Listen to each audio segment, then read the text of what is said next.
Rejection and ghosting are both opportunities. They're the start of a relationship, not the end of the hiring cycle.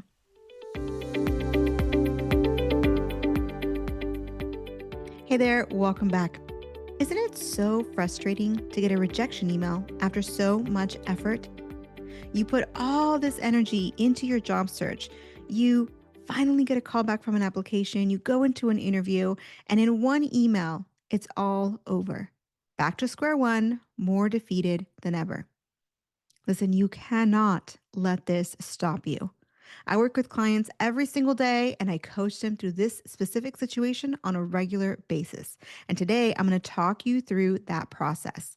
Now, I have to be honest with you, it is not the same as coaching, talking about your specific situation, how you're interpreting this negative experience, how you are so frustrated with everything that's happening, and why you think you got that rejection versus what might be the reality. There's so many different parts of this process. So, this is not the same as coaching, but I want to at least introduce you to these ideas.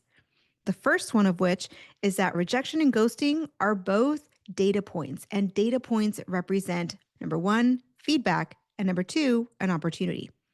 Let's say that you apply to, I don't know, 15, 20 different positions, and you get to the final stage on three of them, but not any of the others. That lets you know 20 out of three, that's not actually terrible depending on the market, depending on your industry.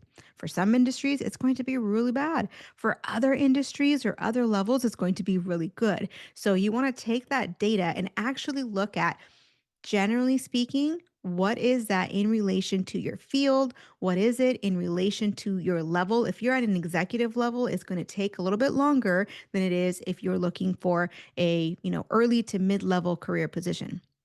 So rejection is data for you to then take that information, look at the larger landscape, and do a little bit of comparison to figure out what's actually happening. Now, that's a very different comparison in terms of like figuring out what is actually happening versus a comparison of let me look at everyone who's doing awesome and whose career search looks absolutely Instagrammable. And let's compare that to me, right? Because everything we put on social media is usually a better version of what's actually happening. So remember that back to the original thought here. Rejection is a data point that you need a lot of information, a lot of data points in order to figure out what the trend is. But then that pattern, that trend is going to help you to improve your job search to then arrive at the final offer. Okay, so that's number one. Rejection is data. The second thing is that both rejection and ghosting are an opportunity. It's the start of a relationship. Many of us will let these opportunities slip completely by. Don't be that person. Meaning, when you get a rejection, it's going to be really easy to leave things on the surface, to do what's comfortable, to do what you feel like doing, sink into the rejection, stop all communications, and start all over. That is based on feeling. And what we want is to act based on facts, right? We talked about data earlier. Let's talk about facts now. The feeling is I've been rejected. They don't like me. I'm not good enough. I'm not qualified. That's the feeling.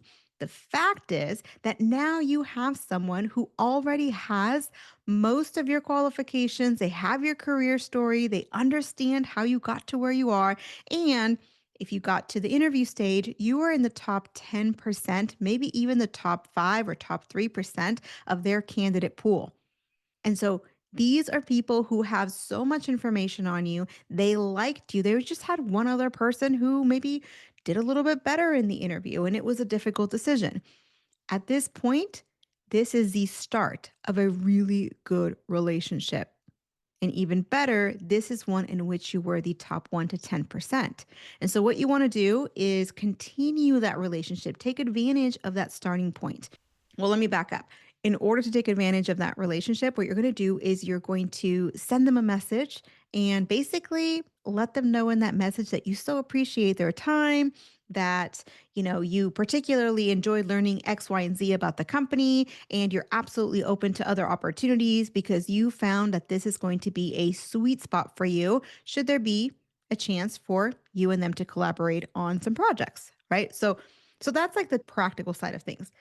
But it is so important that you first get to a space emotionally where you feel cool, calm, collected, and detached from the rejection, detached from the situation. So that's actually the first thing I want to share with you: how to depersonalize ghosting and how to depersonalize being passed over, getting that rejection email. This is so important because by separating the action, the denial email, for example, from the person, from you, you're able to now analyze what happened and not have the emotion drag you down. It's not that you are not good enough. It's that there was multiple candidates. Each candidate had a different combination of skills and they just needed what was in this other person's toolbox versus what was in yours. If you knew for a fact that it wasn't your personality or it wasn't, something specifically and very personally about you, if you knew it was, oh, I just don't have this particular tool in my toolkit, it would feel a lot less personal. So that's the number one thing you want to do is you want to depersonalize the action from you, the person. So for example, every single day, I see or I talk to or I coach someone who has no idea why their resume isn't getting any traction. But then, as soon as I see their resume, because I look at resumes and work on resumes every single day, I almost instantly know several reasons that could be, making this happen. So doing this alone means you actually have no clue what's happening. So it's really near impossible to sift out the behavior or the actual factor that's keeping you stuck. If you have someone that's working with you, you at least have an idea of, okay, this is the piece that is likely keeping me stuck, or this is the part that I need to work on, or this is the issue that I need to overcome when I go into interviews. Then we go into strategy, right? That's a whole different conversation. For now, how do we depersonalize ghosting or being rejected or denied or just being passed over? What we're going to do is we're going to talk about a couple of different tools, and we're going to start off with one lifeline that can help you in depersonalizing the situation, but just overall will help you to emotionally bounce back and continue on in your job search. Now, the first thing I'm mentioning is a lifeline. It's absolutely my lifeline. If you're a believer, if you're of the faith, you know it's a lifeline for you as well. And that is prayer. This is when I come to the Lord, I share how I'm feeling, I talk to him about the situation, I give it over to him. I cast my cares and my worries back onto him who is all powerful, able, and willing to help us in these situations. And it's also an opportunity for you and I to be still and to hear from him, to receive comfort, to receive guidance, and if appropriate, to receive confirmation about whether or not you're on the right track. And whether or not you're of the faith, it's always going to be important to go through a process, to go through that emotional piece of things. And so the second tool is to acknowledge your emotions. There's both a change curve and a grief cycle that could potentially apply here. So, some people will talk about Kubler-Ross in terms of change, others will talk about Kubler-Ross in terms of grief. The stages are actually the same. So, the first one is denial. And denial is going to include avoidance, confusion, shock, fear. This is kind of like, what? The interview went so well. I cannot understand what happened. And you're almost like not computing in your brain what exactly happened. I did so well. The second part is anger. This is where you experience the frustration, the irritation, maybe even anxiety because you're like, it feels hopeless. Like, what am I supposed to even do? You go through that part, then you head into bargaining. This means you are kind of struggling to figure out a meaning behind it. You're trying to find the pattern, you're trying to figure out, how did this happen? First, it's denial, right? Then it's anger. I can't believe this happened. Then it's bargaining. Let me try and figure out. Let me try to understand. Then you go into a sense of, hopelessness. Like, if you can't truly figure out and understand what happened, then you're like, okay, well, forget it. I don't even want to get into the job search. And maybe you don't feel completely hopeless, but maybe you're just not motivated to continue in the job search. That's that same part of the process, just at a lower level. But then over time, when you get over that hump, you'll get into the part of the process that's called acceptance. Now, acceptance is basically where you wake up the next morning and you're like, okay, let's just keep going. Let's just keep going. Let's learn. How could I improve? And this is the part that's really hard, that when you're doing this on your own, you're going to get that rejection and you're doing all of this in isolation, the denial, the anger, the bargaining, the depression, all of this is in isolation. So it's so much harder to make meaning and figure out, what did I do wrong? How can I improve? And so this is why I always recommend to work with the coach. This is a lot of the work that I do, is figuring out, okay, how can I benefit from this seemingly negative situation? How can I put a new plan in place? And how can I continue on with this process, both practically and improving my process, and also emotionally with a neutral or positive frame of mind, as opposed to doing it from this place of drudgery because you feel like, "Ugh, it's never going to work." Okay, so now we know there is, different stages that you're going through, and you want to let yourself feel all the feels, but eventually you want to get to that place of acceptance of this denial email, or, this rejection email, and start to explore new options, make new plans, incorporate this data point back into your process to further improve your process. This is where in coaching we start talking about recognizing and interrupting the spiral. So, there's a spiral that I often talk about, and it's not something that I created. It is widely known. But basically, it can be a negative spiral or a positive spiral. So I'm going to walk you through it. Imagine you're looking at a clock on your wall. At 12 o'clock is an experience. So first you have this experience, then move down to 3 o'clock. At 3 o'clock is the resulting thought or emotion. So if it's a positive experience, you have a happy emotion, you have a good emotion, and a good positive thought. So that's experience at 12 o'clock, thought and emotion at 3 o'clock. But then when you go to 6 o'clock, that's motivation. So if it's a positive experience, you have a positive thought or a positive emotion, and that leads to increased motivation. That's 6 o'clock. Then when you go to 9 o'clock, that is behavior, action and behavior. So basically, you start at 12 o'clock with your experience. Let's say you have a call with someone regarding your job search and they tell you, hey, I think you're really qualified. I'm going to pass your information on to my boss. That's a positive experience. Now, your thought is either, man, this process really works. Or maybe you don't have a particular, very concrete, articulated thought. Maybe it's just an emotion of, oh, that felt really good. I really loved being on that call. From that thought or emotion comes, if it's positive, it's an increase of motivation. If it's negative, it's a decrease or a lack of motivation. And so from that motivation, let's say it's positive, right? You just had a great call. Your thought or emotion is, I'm happy and I feel like this actually works. Therefore, I'm more motivated to take more action. So now we're at 9 o'clock. If you look at your clock, right? We went through noon, experience. 3 o'clock, thought or emotion. 6 o'clock, motivation. 9 o'clock, action or behavior.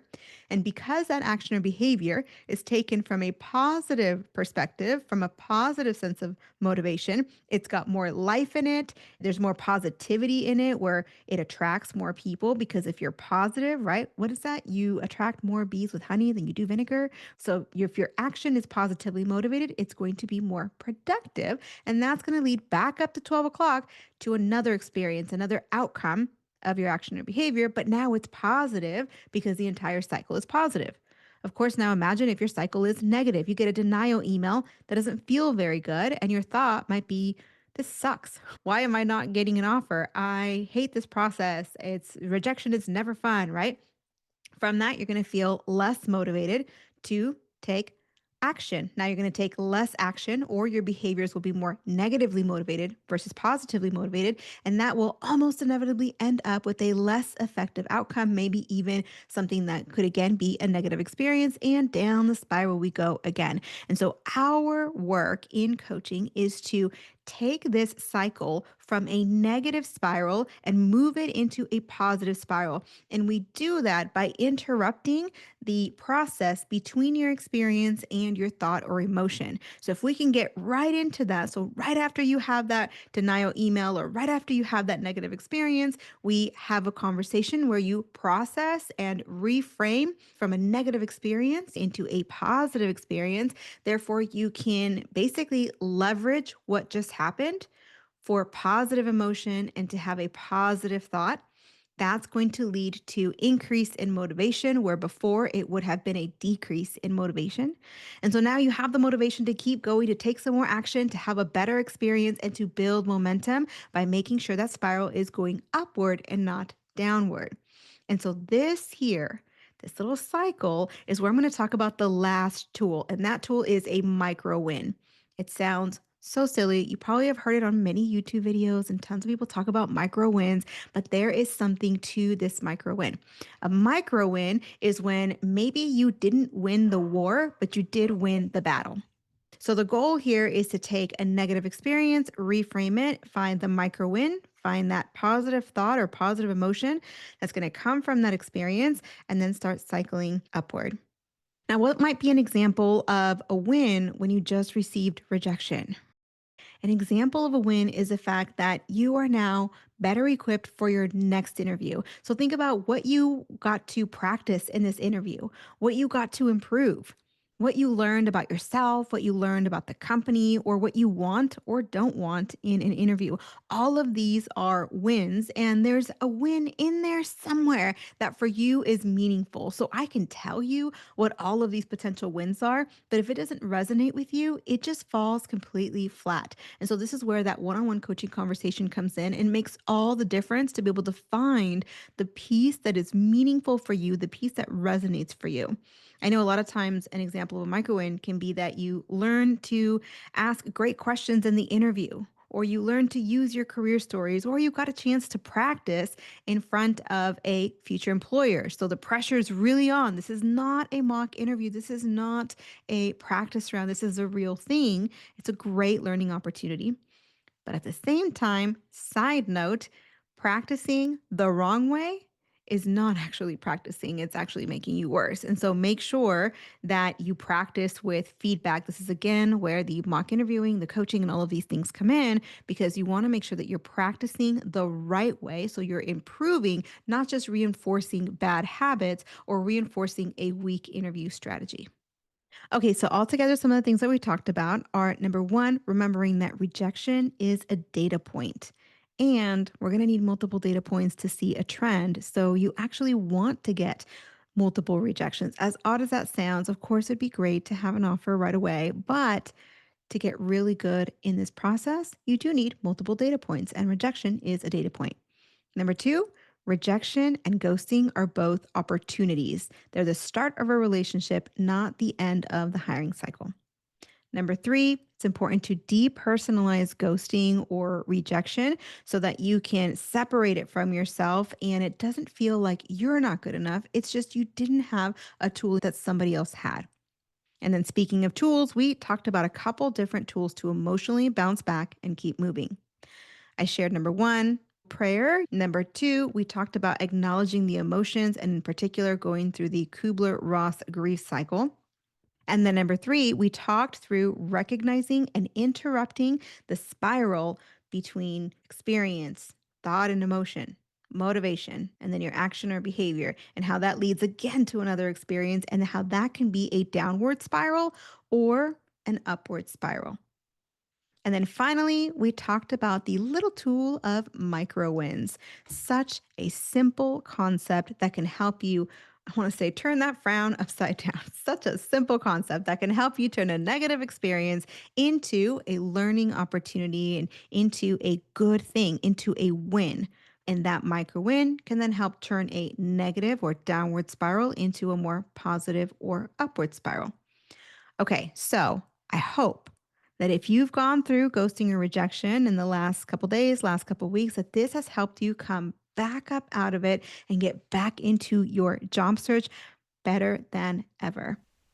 If you're interested in getting one-on-one coaching so that we can talk through your specific process beginning to end, I do have a coaching program where I walk clients through it. I coach them through it. And believe it or not, this process can actually be a lot of fun. And you can come out of it not only with a job offer, but with an entire toolkit, an entire brand that you can then leverage for the rest of your career.